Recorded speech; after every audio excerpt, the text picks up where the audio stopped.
Question: is this a time of opportunity? Back in a minute with an answer.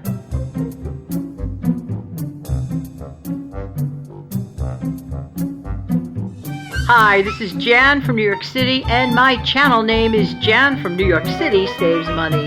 How's everybody doing this weekend? Welcome to the Weekend Chat.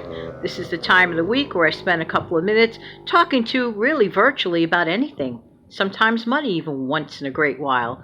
Hopefully this video finds everybody doing well.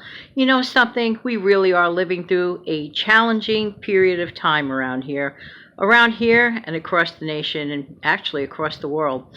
But this is the time that one wonders, should we take on an attitude of hopelessness or helplessness or opportunistic moments? And I'm going to talk about that when I get right back.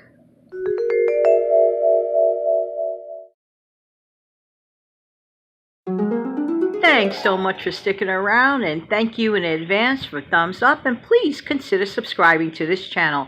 You know, we could sit around and we could be angry, we could get bitter, we could feel helpless, we could feel hopeless, and that is precisely the absolutely worst thing any of us can do. It's not good for our health. It's not good for our well-being. It's just not good for society at large. But you know, during difficult times, that's a time of great testing. And that's the time where we could either pass the test or fail the test, okay? And in my honest opinion, I think all of us should try to pass the test. Know what I'm trying to say? You know, I heard a story on the news this morning. Okay, and it kind of like bothered me, but I'm kind of glad that the story came out. You know, during these challenging times and people are hoarding the stores, the shelves are getting empty, and this is going across everywhere, really. Everywhere, USA or anywhere else for that matter at this moment in time. But I felt so sorry because there was a senior citizen couple that they were afraid, rightfully, because of, you know, being older and not wanting to get any virus or anything. They did not want to go shopping and they were afraid. But I understand from the story, and I hope I understood the story properly, so don't quote me on it, but this is basically the gist of the story, that this senior citizen couple, and mainly the elderly woman, she was waiting around in the hopes that someone would offer to help her to go shopping. I mean, she couldn't wait in line. She couldn't get in the store because, you know, she was too frail. And here's the thing, that couple did not have a family or a place, you know, a place of comfort to rely on, you know, a resource of friends or family, okay?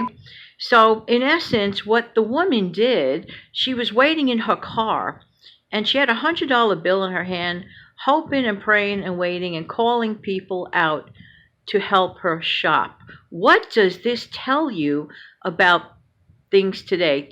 This is, to me, it's like a sad wake-up call, but wake-up call it is, and maybe it's, unfortunately, in a drastic way, just the thing that all of us need to do is perhaps, you know, think outside of the box beyond our own needs and think, hey, maybe I should call so-and-so to see if she's okay.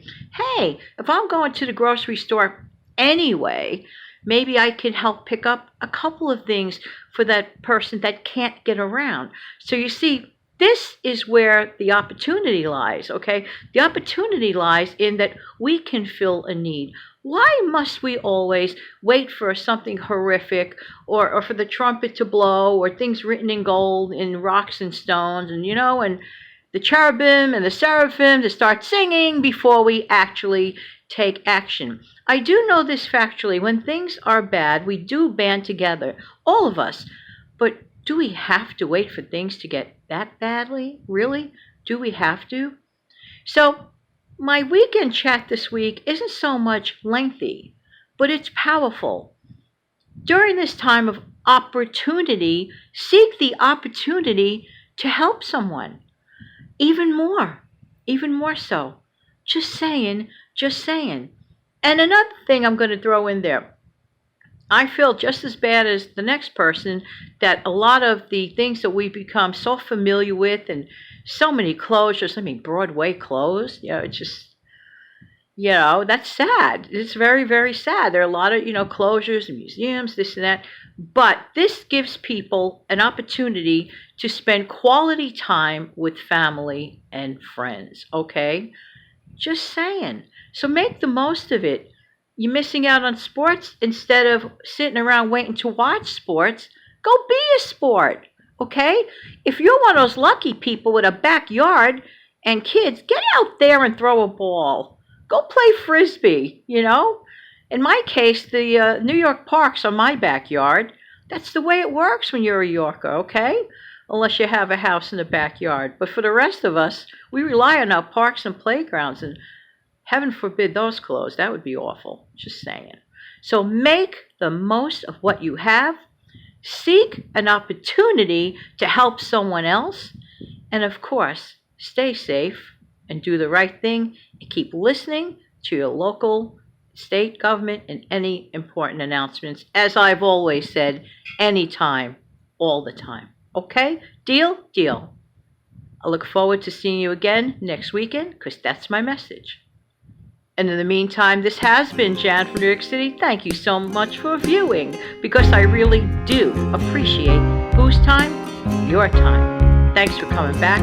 And please, if you'd be so kind to share this message and subscribe, I'd really appreciate it. Because when I hit 1,000 subscribers, that gives me more of an opportunity to do other things, including live streaming. That would be a lot of fun. But I gotta hit that 1,000 goal.